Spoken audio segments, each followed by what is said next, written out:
你如果想要一个去立法院工作的机会，那你要先给他比如说假设这个雇员月薪是3万块，那你要先给他2年的薪资。太多了吧？我说这个欺负人呢，因为通常要去做这种雇员工作，1个月才3万块钱，然后你还要人家很多都用这种方式在赚钱。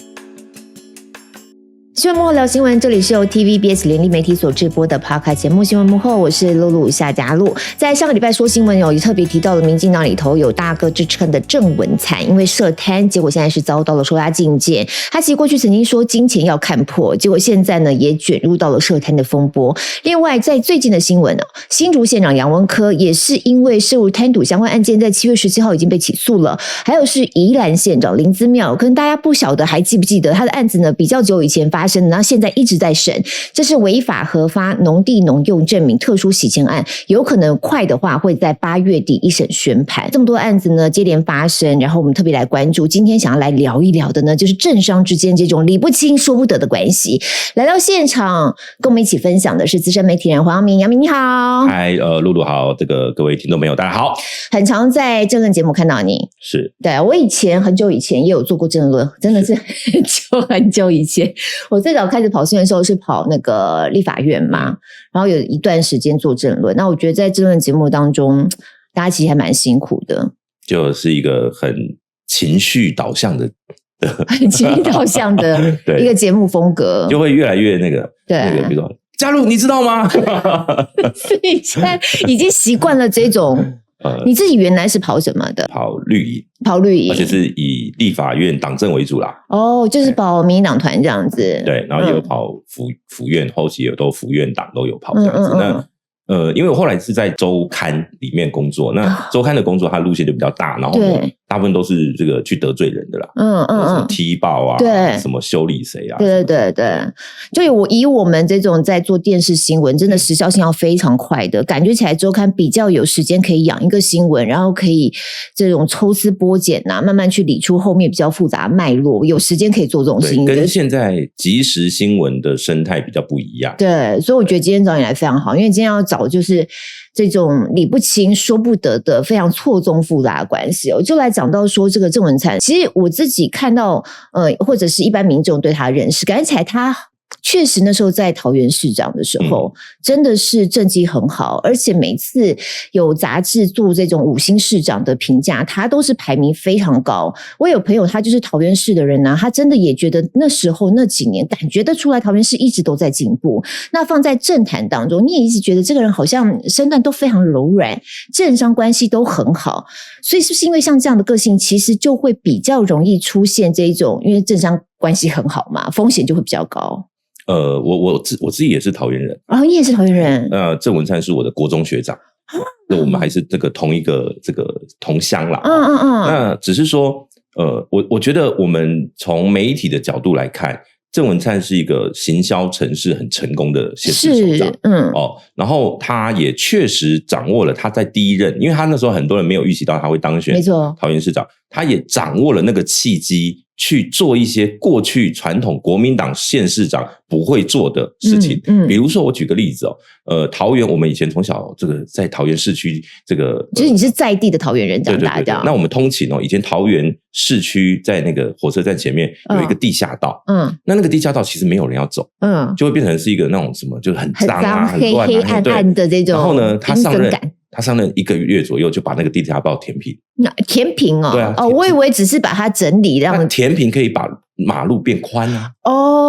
所以那条路口就会变得好走多了。对，大家就变干净了。路口这个整个感觉不一样了。这是一个很快速就可以得到效果，但是过去的县市长都不做。而且他就在火车站最热闹的地方，大家最有感嘛。其实以前很好笑，我记得我们学生的时候，那个地下道为了那个县市政府为了要鼓励你走地下道，他就不要你在上面走这个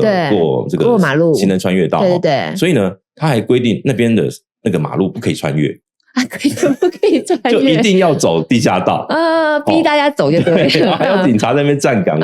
所以那边就变成很多人讨厌的一个路口。可是你看他这样一做，那反正大家就是在上面，现在那个红绿灯穿越都可以有那种叫做行人石像。就是说有一段全部你这个纵向横向全部都是行人走就变成是改成这样的模式，我觉得就好很多嘛。所以桃园在地人就会有感觉，这个会很直接很快速的，它不是一个大工程，对，但是民众会有感，就是说立刻改变所以我觉得郑文灿很懂得说民众知道这个地方这个很久很久的问题，他把它改变一下那大家就很快有感我想这个是很多现阶段县市首长会常用的方式。对对对，比如说柯文哲2014年选上，你记不记得那时候什么忠孝西路的公车专用道就拆掉嘛，对对，然后包括那个北门那边的那个高架道路整理的就其实还蛮好的，那个就是小工程但是大感觉，立刻有感觉，对对对。那郑文灿就是很擅长做这样的事情，所以他很快速的累积他的这个所谓个人的声量那当然后期有一段就是属于他比较是他个人特质的部分对，那我讲个故事，比如说以前这种比较传统在地是支持蓝军的，因为桃园以前过去都是蓝大于绿，没错没错。那里面过去只有一小段的那个是绿营执政，叫做吕秀莲那个时候是有他的一个脉络，因为刘邦有血案发生所以民众对国民党执政有反感对对，所以吕秀莲选上好，那都好久以前了，对，那是我小时候高中的时候那这个当年的绿营执政你没有办法改变那种结构性的问题，可是呢郑文灿上任的时候呢，他们很多蓝军传统蓝营的那种社团就会有一种恐惧他会觉得民进党的人上来了，我们会不会过去的这种被清算之类的吗？补助什么就没有了其实很多在地的社团最担心是这个对。那郑文灿他跟很多民进党的政治人物不一样，如果今天是赖清德可能会发生这样的事情可是呢因为是郑文灿那个时候很多的地方社团他们还是一样嘛，就是说比如说每年要办的活动就去向市政府去申请补助他们很多的社团的那个叫理事长会长就会接到市长的来电他说你这个补助50万可能不够150万或100万好不好？哇你们多申请一点他就是说所以后来才会有那个什么要5毛给1块给2块对这样的一个称号那很多在地这种所谓的原本是倾向支持蓝军那你就会明显感受到说哇他不但没有差别待遇而且呢还给的更多那当然有一个很重要是因为桃园那时候刚升格它整个债务的状况会比较宽裕所以我想这个是郑文灿他比较擅长利用这个地方执政的资源去做他的人际关系对，所以一件事情可以从两面看从一面看呢就是地方上确实需要资源我今天拿到更多资源我可以做更多的对民众这个有感的服务或公共建设基础建设提升这样另外一方就是你刚才讲的我可以用公家的资源来经营我自己的人际关系那只是说像这一次的郑文灿他涉贪的事情传出来对那其实在第一任他的这个评价是很好没有错所以他连任了嘛可是你会发现为什么民进党没有办法在跟张善政对抗的时候最后第一个张善政当选了就说民进党没有办法继续执政然后第二个就是立委2024年立委桃园全部落选那时候跟张善政选是一开始是林智坚后来变郑运鹏对那如果今天桃园大家都肯定郑文灿的这个执政的成绩为什么会变成这样而且那个差距蛮大的对那很多人说因为郑宝清脱党没有郑宝清才拿3万票而已或者是因为林智坚那时候论文的关系当然如果今天他在地郑文灿这口碑够好我相信这个民众还是会给他一个机会但关键就在于第二任的时候其实郑文灿在地方就有很多很多的奇怪的传言包括那个郑百亿的称号就是在他第二任期那包括其实比如说我举个最简单的那时候巴德的运动中心你记不记得那个羽球馆那个天花板掉下来对对对然后呢包括那时候杨梅有一个这个那个叫区公所的那个工程它是下暴雨它工程还在新建中下暴雨地基会浮起来会浮10几公分那后来他们说因为这个营造商算错了地下水位的高度那我说这种东西怎么可能在公共工程里面会发生是不可思议啦可是都发生了而且还有好多个类似这种工程的比如说我们刚刚讲到巴德运动之前我有接到一些爆料他们连自来水的那个水量就是它水塔的容量都算错导致呢它变成运动中心之后常常停水然后呢去运动人不能洗澡天啊这个是很荒谬对不对然后呢后来市政府就去怪水公司说你们的水供应不足嘛然后水公司说没有你们当初管线设计就有问题了对那所以过去有太多这样的问题都是在郑文灿的第二任发生的，所以后来在地方甚至有很多人就说我们不欠郑文灿了，就第一任的那种累积出来的好感在第二任快速的就消耗。你觉得他发生什么事情有这样的变化？因为手上开始掌握资源，而且那时候是在他手上变成直辖市的嘛，对不对？我记得他第一任就是已经决定要升格，就他选上的时候就是确定升格，2014年开始，2014年年底开始他就升格。OK， 那只是说这个我认为关键是在于他动念要选总统。就是因为我有更大的目标，对，那我有更高的资源需求，所以在类似这种公共工程，比如说我们讲像类似这种案例，这次涉贪当然他是他第一任发生，对，但是我都讲了，这种政治人物的涉贪如果有发生一例，那绝对不会只有那一例，一定还有别的，只是别的很难爆发。为什么？因为贪渎案件最困难的就是给钱的跟收钱的，如果两个都不讲，谁知道？金流去查呢？难不成都是现金放在家里金块这样，然后都不用进银行？举个例子，为什么有个政治人物会遗留300万在高铁上？你能理解吗？可是问题是，它都是现金，它不可能都是现金啊。现金会有方式处理掉。以前我们在这个跑这个政坛的时候，常常听过一个故事，就是说有些政治人物呢，比如说立法院休会有些立委呢常常去澳门，那去澳门干嘛？去赌钱。他钱不会带出去，是去那边原本讲好要给钱的人会在那边跟你会合，然后呢，你的赌资就是他那边处理，可是呢，你就会换在那边直接买成什么名表。金饰，然后呢就带回来。像那个杨文科的案子，因为最近起诉书有出来，就有讲到他那个是公务处长还是什么一位新疆的嘛，他不是说有找到他一个藏宝图嘛，他们就是按那个藏宝图去按图索骥，要把那些现金找到。那个蛮离奇的，我觉得一个公务员怎么会这样藏钱？然后呢，其中一部分的钱还毁损了，就藏在那个什么水沟里面。对啊，这很离奇，我觉得很难想象。但是我说像公务员收贿，这还比较容易查。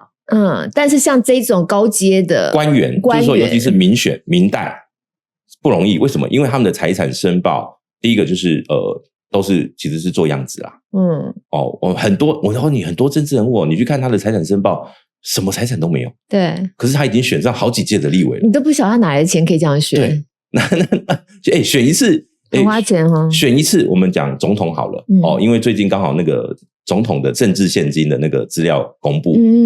比如说我们举侯友宜跟赵少康先生，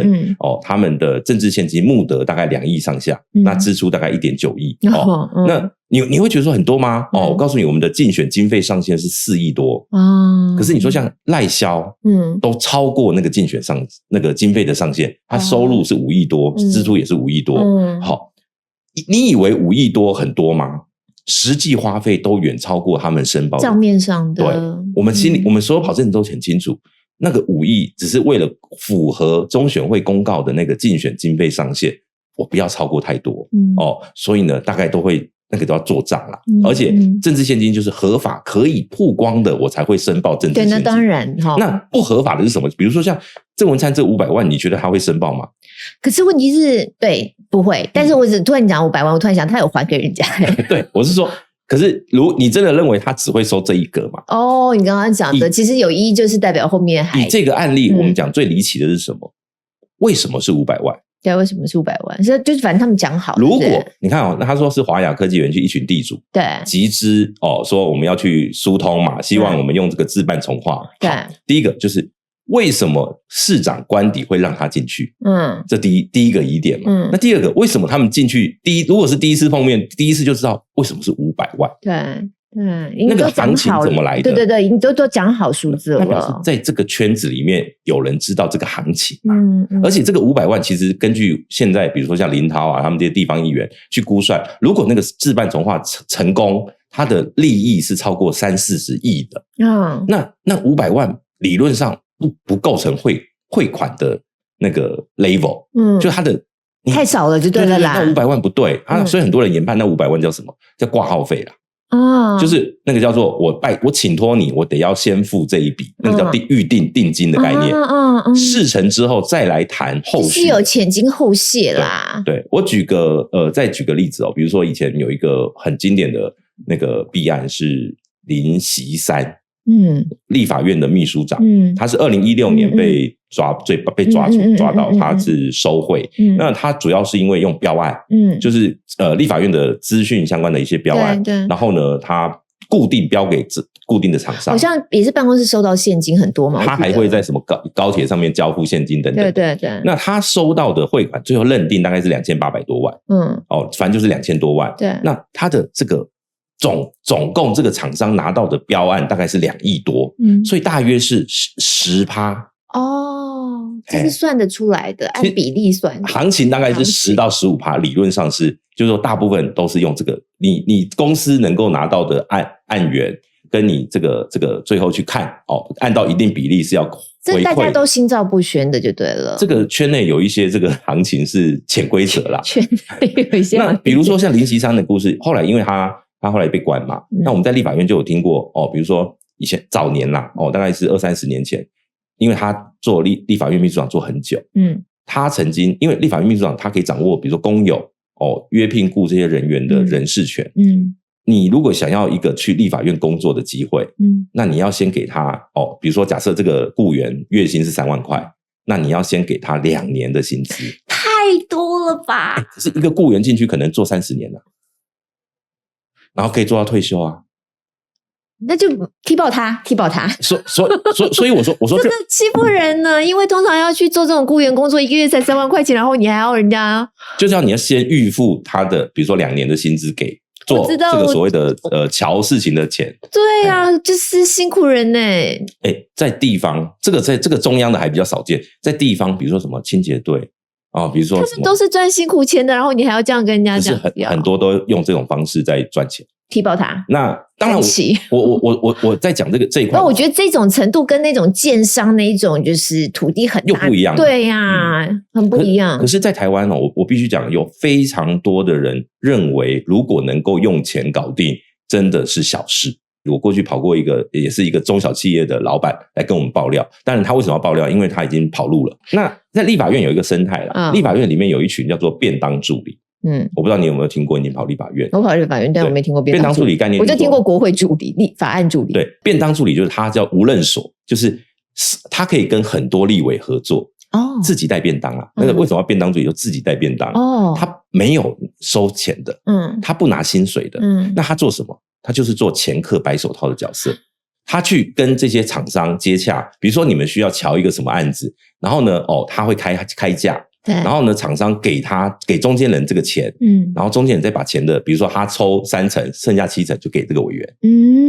就是要做这样的事情，所以他的收入来源就是靠抽成，就是影响力啦，就是透过这个很多立委，那很多立委为什么他可以同时跟好多立委接洽？对，因为很多其实就是资深的国会助理就自己跑出来做，这种是不是很小的事情他们都可以抽一点？例如说帮人家瞧个病床这种。对，瞧病床的话不会收钱瞧病床不会收钱。我的层次太低了。如果立委连瞧病床都要收钱的话，可能会被唾弃。不是我的意思说，就是有一些小事情都会有。我举个例子他那时候跟我讲，他花了70万，只为了就是他们邀请的一个国外的，因为他们是国外的一个厂商的代理，要在台湾代理这样子。他为了要展示他在台湾是有影响力的，那对方他就觉得说，如果能够跟这个国会议长见一面，他就相信这样子。所以呢，当时他就想办法透过这个助理呢，希望能够跟王金平见一面。就是说带着这个外国的这个外商的老板来这个跟王金平拜会一下，他说不定留一张合照。对，就是大概就是这样的目的最后达成了，可是呢，不是专程拜会不是那种王金平院长接见你知道是怎么样吗？王金平院长他在这个康源餐厅有一个餐会，然后呢，他们就2个立委带着他们就去跟院长敬酒，然后呢，介绍一下这个比喻完这样子就可以了。这个从哪里来的？日本啊、韩国啊，什么样的？新加坡什么？就是然后呢就合照一下，就有了70万。天啊！你知道我当然对于这种事情我很，但我现在突然想到，我很久以前曾经访问过一个来宾，不是台面上的人啦，反正私底下聊。他以前做的工作，我在当时不大明白，我现在听讲明白，因为他就是专门在帮人家瞧。各种事情的桥，但是它属于地方上。可是我刚刚可能有点类似这一种。我刚刚讲的这个像王院长那边可能是被蒙在鼓里，他是不知道的，中间有利益的，对，但是他就觉得既然是外宾嘛，就这个打个招呼嘛，对，所以我说像这种事情在立法院其实很常见，可是它是那个叫做地下社会。就这些东西是见不得光的，只要一曝光，这些便当助理就会自然消失。包括像之前立委收贿案那个收购的那个案件，其实里面也都有类似像这样的角色啦。那我只能说，有人可以帮忙解决问题，有人有需求有问题，就会有这种所谓的利益的纠葛。那这个是怎么样的一个结构会产生这样呢？我只能说，我们台湾的政治人物对金钱的需求最主要是在于竞选的需求。因为竞选太花钱了。所以当年那个郑文灿的郑百亿在地方的传言是说，因为他要筹募选总统的资金，所以他得要有，所以才会有那个百亿的称号，就是说那个利益纠葛达百亿，他需要到这么多钱来支持他去做后面的这些规划就对了。这个露露你有跑过政治，你很清楚啦，4-5亿要选一个总统，不可能选的这样，不可能啦。所以我们的那个账面什么政治现金的申报啦，什么中选会的竞选经费上限，那个都是形式而已。那个都是守法的人真的会认真报，但你选不上。聪明的人都是有很多 under table 的这种管道，而且他们其实也很费心。你说这现金要处理，还要想尽各种方法处理，因为不能够进到正常的金流里头去处理。他们一定都有所谓的白手套，对，然后甚至很多是在海外有账户。那像有些成立基金会的这一种，基金会也是一种方式，也是一种嘛，也是一种方式。但现在慢慢因为这个财团法人相关的法规也越来越这个完备啦，对，所以如果今天要收这种钱的话，通常比较好的方式都是往国外处理。比如说这些钱是在国外缴款，所以会在国外的哪个某某外商公司或者怎么样会变成一个人头公司，其实钱是在那边，跟这个政治人物会完全没有纠葛。通常有现金自己收的都会出事啊。对，这很难不出事。比如说以前最经典的案例就是那个林义士嘛，他是瞧中钢的那个炉渣，对，就是那个底炉，就是烧完的怎么样去再利用这样子。那这个东西居然可以一次要到3323，是8300万的汇款。你知道他这案子还没审完，我现在都关这么久了。他的那个财产来源不明罪的部分已经完毕了，就已经结束了，包括执行都完毕了。但是他那个收贿的部分现在还在什么，好像跟2审。就你所知啊，早年啊，就是政商之间有这样子的利益上面的流动，跟现在是不是也有一点时代上的变化不一样？当然不一样，当然不一样。早年基本上都是你要能够做这样的事情，一定第一个你要有权利，对，所以有权利就是执政党才能做。然后第二个呢，如果是民代要做，一定是执政党的民代才能做。所以当年你一定也有听过一个就是廖福本、红包本，为什么？因为他就是说你只要拿红包给他，他会帮你处理事情。那以前他最有名的就是比如说挂号费6万，所以他也是挂号费这样子。通常是这样，通常都要挂号费，就是你要那个叫。你如果连挂号费都付不起，我怎么可能会接受你的请托？那挂号费都会退吗？就如果没做事的话，对，就是如果我没有帮你达成，就全额退款。所以像这种事情通常不会被爆料。就是他一定帮你办到好嘛。那如果没办好，他就不会收钱。所以我也没有损失，我就不会生气的爆料这样子。只是说社会里面的行情通常都会有一个舆论，就比如说我要请托什么事情，找谁比较有用。对，这个潜规则在很多的这种地方型的政治人物里面都会有这样的一个说法。比如说违建要关说要找谁比如说这个什么小孩子当兵要去瞧这个不要去太超的地方可以找谁？这都有一个价目表吗？选民服务有一些这个当然有一些比较热心的政治人物他就不 care 这个钱，但是如果有一我他觉得什么，尤其有一些我刚刚讲，因为你讲的那个已经很贴近民众一般的生活了，感觉起来好像大家都知道有个价目表一样。我想说我怎么都不知道。有一些中间人的问题啦。就中间人会收嘛。那他中间人会再去跟你说，有些是现在比较慢慢演进到现在，他就会说我要用政治现金捐给委员。有些会用这个方法，就是说你有请托你也处理了，但是不要给这种现金，之后你再用政治现金捐多少，这样就合法。也有一些这个算比较有良心的啦。所以我说这个结构性的问题不改变，就比如说竞选经费我们都知道那个，比如说要买票、要组织动员，什么都要花钱的时候，那这样的一个政治文化，它就会有很多资金的需求，对，那就会导致政治选上之后，想尽办法透过各种权力去创造他能创造的利益，那这个就会变成是一种恶性循环。你讲郑文灿如果这样好像有脉络可循呢，因为他希望能够选更难的选举、更花钱的选举嘛。杨万科跟那个林姿妙他们在跟这些地方上，不管是农地重建地主或建商之间的这个互相的互动的关系，又是一个什么样的一个脉络去理解？当然杨文科的案子因为我基本上也是要从报道上面去抽丝剥茧，就我们现在看得到公开的东西。那当然跟建商的互动，我相信很多的地方官员跟建商，尤其是在地的建商互动都会很密切。对，为什么？因为比如说什么都委会什么，很多都是会一起这个互动啊，或者说希望能够在地帮忙多盖一间房子啊，怎么样的那如果以杨文科这样子，他跟建商如果检方现在查的是说，从2016年他到新竹县政府做秘书长的时候就已经有互动了。那这个互动跟实际的利益对价是有没有关联？对，那这个案子我只看出一个很奇怪的，就像刚刚讲的，如果处长住处可以收出1000多万，那县长却只收出50-60万。可是我看到他写说什么没入不法所得2.5亿多。对，那个2.5亿是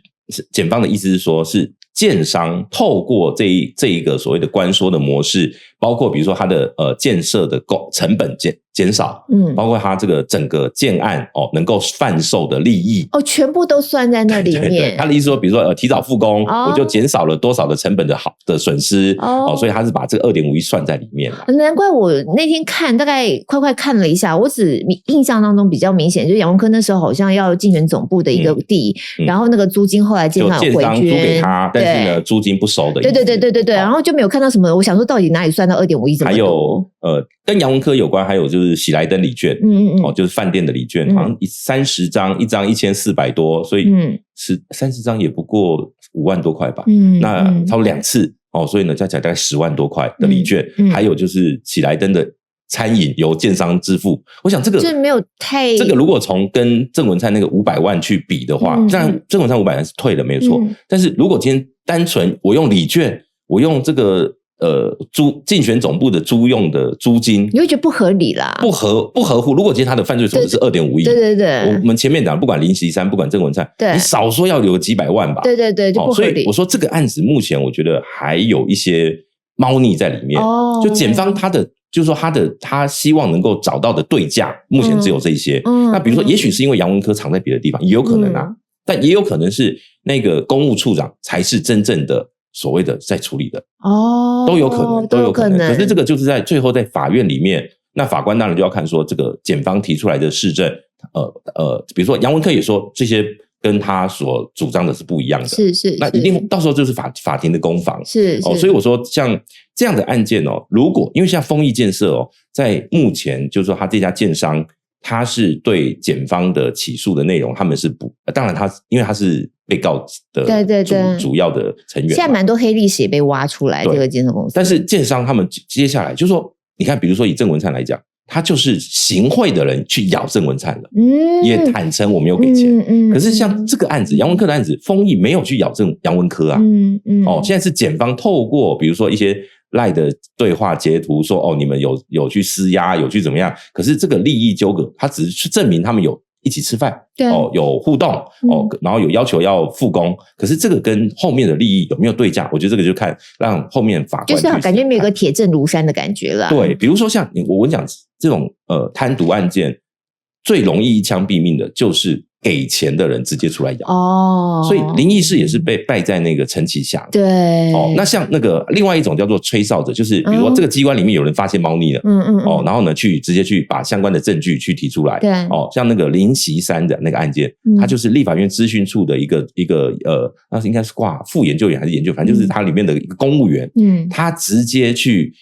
这个检举，因为他发现这家厂商明明做得很烂，可是但为什么一直得标，而且还有上面交办一定要让他得标然后后来他还去比对，比如说其他机构一模一样的这个规格的标案人家的得标价格就是立法院的几分之几，对对对，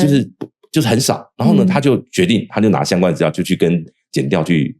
检举。对，可是他检举之后，很快他就被案子还没有动，他就被调去立法院中部，就南投以前那个审议会那边有一个中部办公室，调到一个冷衙门就对了，对，他就被调到那边，一个人资讯处只有他一个人在那边。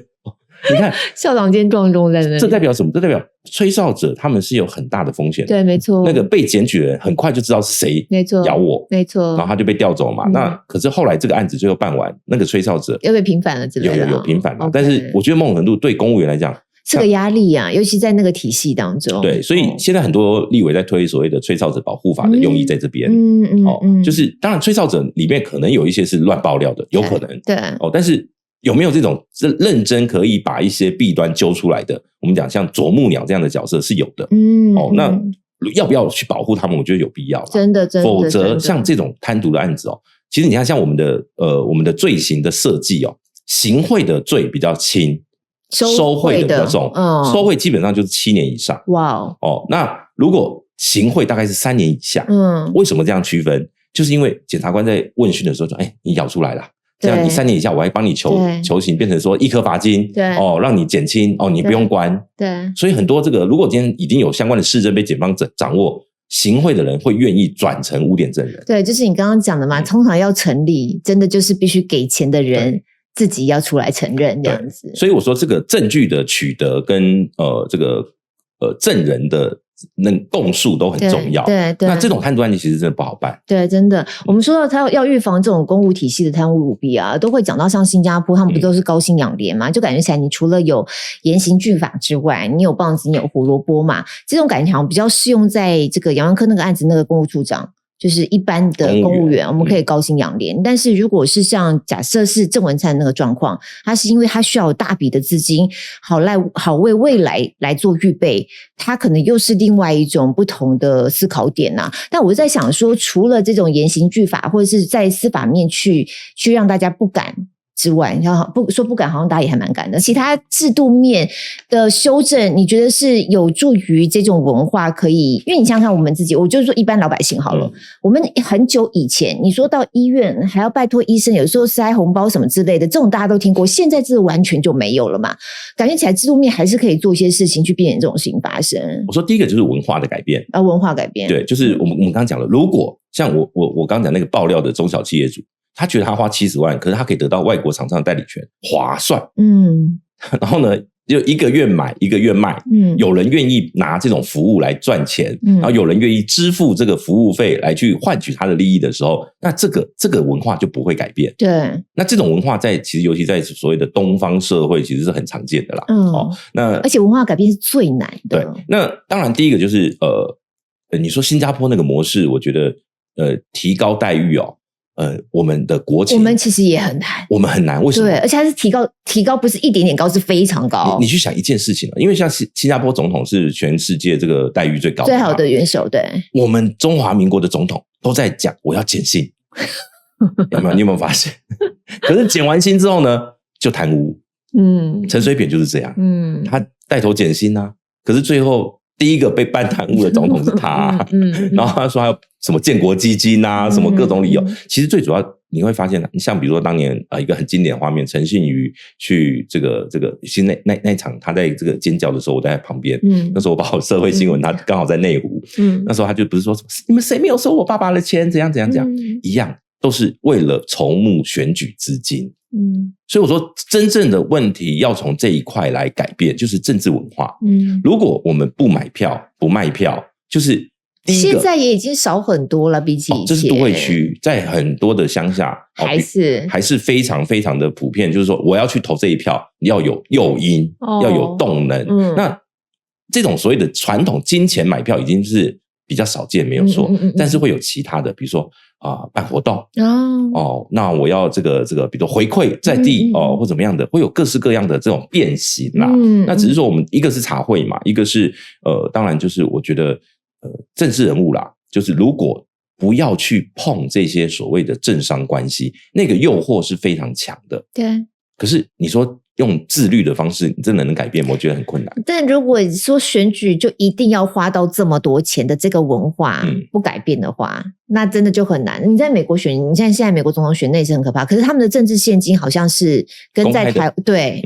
对，要不然就是台湾的政治现金法能够从别的角度思考来重新修法，主要是我们太形式主义了啦。对，我们连竞选经费上限那个都是一个假的数字嘛，我们大家都知道。对，是大家只好偷偷来啊。对，就有很多 under table 的东西，他不申报，也不需要告诉你说我收了谁的钱。乃至于比如说有很多这样的事情，如果这个变成潜规则，变成一种正式的游戏规则，那自然而然这种文化就不会改变。可是如果慢慢的，比如说大家，我觉得我们现在大概比如说40-50岁以下这个世代，从小被灌输，就第一个我不要贿选，然后呢公职人员不应该收贿行贿，这样的概念是有的时候，那也许慢慢的这种文化会改变了。现有结构的破坏是要靠就是既得利益者的利益不均，去爆料啊，去怎么样啊，这个通常都是因为这样，或者说比如说你拿了钱没办事，或者说你要的太夸张了。以前我们就听过很多那种故事比如说像某个这个是李登辉时代啦，这个那个时候有立委他就讲他第1年当立委，一去报道，他们党团干部直接跟他说这个在哪一条路上面哪一家酒店你都可以去挂账，挂他的账，报他的名字就对了。你整个党团去消费都不用花，然后大家都是公开的这样子，对，全部都挂在干部上的账上面。那你觉得这个干部1年要花多少钱？这种事情现在没有了吗？最起码在理论上，在苹果日报进来台湾，一周刊进来台湾之后，那个时候的狗仔文化遏制了政治人物上酒店的文化。所以我们还是要某种程度可是改变了，他们改变模式，变成所谓的招待所。所以你看，像比如说私人招待所，对，前2年有那个什么88会馆，通常都变成是这样的一个模式。对，当然我觉得如果今天减掉，比如说像郑文灿这个案子，有一个很重要的事情，就是如果过去检调曾经收证，然后呢被打压、被牵结，而现在是开绿灯可以一直办，不管层级到什么，只要你今天有犯法，我就会办。那也可以看成是一种进步嘛， 对不对？像现在有一位立委叫吴宗宪嘛，国民党的，对，他当年在桃园地检署，他讲得很明白，他说当年他其实办过好几个跟郑文灿有关的案子，那后来发现他协助他的，比如说调查局的、廉政署的，都被调了，就是同一个专案小组的，就一个一个被调走，对，而且呢是被调到那种什么冷衙门啊、冷宫啊，那他会觉得很对不起这些人，因为他想要去办这些贪腐的案子，结果导致他们的升迁受到阻碍。那久而久之，检察官大家都不敢办了，对，就会知道说这个是不可以办的人，集体晋升。对，那如果今天比如说去办某些人都可以升官，而办某些人都会这个降职，那很自然而然就会往另外一个方向走。没错。所以我们还是可以期待政治文化有一些进步。那对于我们一般的民众来说，你最起码你不要做那种觉得他要我的票我就应该要得到一些什么的这种嘛，对不对？可是其实最近我们的社会有一个我自己发现另外一个角度啦，比如说我们的警察、我们的律师都变成诈骗集团的工具人或是共犯。我说其实这个就表示说越来越基层化，那这种基层化的用意有一种可能就是大家都缺钱啊，你去想想连律师都要去跟诈骗集团帮忙的时候，你能想象说我们的这个法治层面会变成什么样的一个概念吗？听君一席话感觉更悲观了这样子，我现在觉得是这样。如果你今天你是一个清心寡欲的人，你就不会被引诱嘛。可是因为你也有需求就是你也有房贷车贷，你有生活压力，那当今天有一笔50万、100万的钱现金放在你只要做一件事情就能够得到这些钱的时候，你会不会选择去拿这笔钱？我想每一个人都可能会面临这样的灵魂拷问。这样子的结束，我觉得我们都可以好好想一想了，因为这个感觉可能每个人都会自问自答，突然会觉得我好像也很难做一个你知道高道德标准的答案。以前我们在苹果日报的时候是有规定，比如说500块以上的礼物就不能拿。对，我知道，因为我有在遗传媒待过，而且是真的有人你知道我以前有个算朋友，他就是比如说被这个航空公司招待出国，一下飞机接到第一通电话就是公司叫他回来缴装备走人。那只要有发生这样的案例，公司里面其他人就不敢了，那就形塑一个文化了。对，所以有时候就是风行草偃呢，真的看看上位的人怎么做，下面的文化就会有改变了。好，今天非常谢谢阳明，新闻幕后聊新闻，听那些看不到的故事，现在各大平台都可以听到我们节目。希望我们用这样的方式聊新闻，欢迎订阅分享，并且在 Apple Podcast 还有 Spotify 给我们5星评价。有任何想要回馈给我们的想法，可以留言给我们哦，在这个 T Radio 的粉专都可以留言。那就感谢大家收听，感谢阳明的时间，我们下周再见，拜拜，拜拜。